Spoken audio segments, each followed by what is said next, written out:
उनको शरीर चिसोले राम्ररी सुरक्षित थियो, चराहरूले ठुङ्गेका थिए, उनको छाला सेतो भएको थियो। यदि उनी हिमालको शिखरमा उभिएका थिए भने त्यो रहस्यका लागि इभिडेन्सहरूको खजाना थियो। उनको सर्टमा नाम लेखिएको थियो, जी म्यालोरी। उनको गगल्स खल्तीमा थियो, एउटा यस्तो विवरण जसले उनी धमिलो प्रकाश वा अन्धकारमा ओर्लदै गर्दा लडेको सुझाव दिन्थ्यो। अन्धकार, त्यसको अर्थ उनी हिमालबाट ओर्लिरहेको हुन सक्थे। उनको शिखर आरोहणपछि उनलाई त्यहाँभन्दा धेरै तल फेला पारिएको थियो र ओडेलले उनलाई र अर्विनलाई बलियो रूपमा अगाडि बढिरहेको अन्तिम पटक देखेको बिन्दुभन्दा धेरै तल। प्रमाणहरूले ओर्लने क्रममा एउटा घातक लडाईँतर्फ संकेत पनि गरे। म्यालोरीले समरवेलबाट एउटा कोडाक वेस्ट पकेट क्यामेरा सापटी लिएका थिए। अर्विनले क्याम्पमा छोडेका नोटहरूमा यसको स्पष्ट रूपमा उल्लेख गरेका थिए। यो म्यालोरीको शवमा फेला परेन, त्यसैले यो अर्विनसँगै हुनुपर्छ भनेर सबैजनाले सोचेका छन्। यदि तीमध्ये कुनै एक शिखरमा पुगेका थिए भने उनीहरूले पक्कै पनि फोटो खिचेका हुन्थे। दशकौंसम्म बरफमा थुनिए पनि त्यो क्यामेराको फिल्म अझै पनि पढ्न सकिने हुन सक्छ। अन्ततः रहस्य खोल्नका लागि अर्विन र त्यो क्यामेरा फेला पर्नुपर्ने हुन्छ। तर के कसैले उनलाई सारेको हुन सक्छ? कि कसैले त्यो क्यामेरा लिएको हुन सक्छ?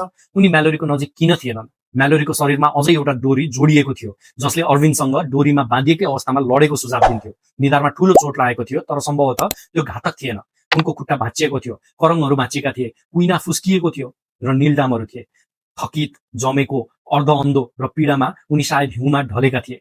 तर के उनी आफूले असम्भव उपलब्धि हासिल गरेको थाहा पाएर मरेका थिए? म्यालोरीकी छोरीले त्यस्तै सोचेकी छन्।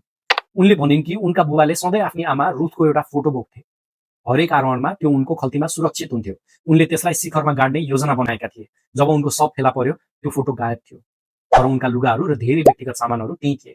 यदि उनी शिखरमा नपुगेका भए उनीसँग अझै पनि त्यो फोटो हुने थियो। चिनिया अभियानका को लिडर सु जिङलाई उनले शिखर आरोहण गरेको धेरै वर्षपछि म्यालोरी र अर्विनको बारेमा सोधिएको थियो। उनले स्वीकार गरे कि उनी फर्स्ट स्टेपबाट ओर्लिँदै गर्दा उनले उत्तानो परेर लडिरहेको एक मृत व्यक्तिलाई देखेका थिए।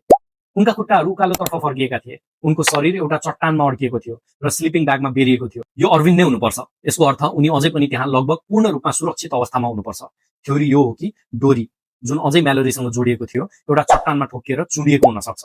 म्यालोरी नराम्ररी घाइते भएका थिए र अर्विनले रातको लागि त्यहीँ बस्ने निर्णय गरे।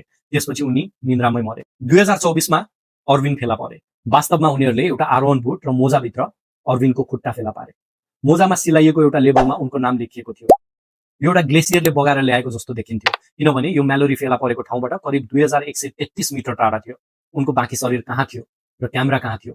रहस्य अझै सुल्झिएको छैन। तर अर्विन अझै त्यही कतै सगरमाथामै छन्। ज्याकेटभित्र पुरानो क्यामेरा कोचिएको अवस्थामा समयमा जमेका छन्। क्यामेराले इतिहास पुनर्लेखन गर्न सक्छ, तर जति जे भने पनि माउन्ट एभरेस्टको कथा भने कहिल्यै परिवर्तन हुँदैन। माउन्ट एभरेस्टले कहिले पनि तपाईलाई मार्दैन।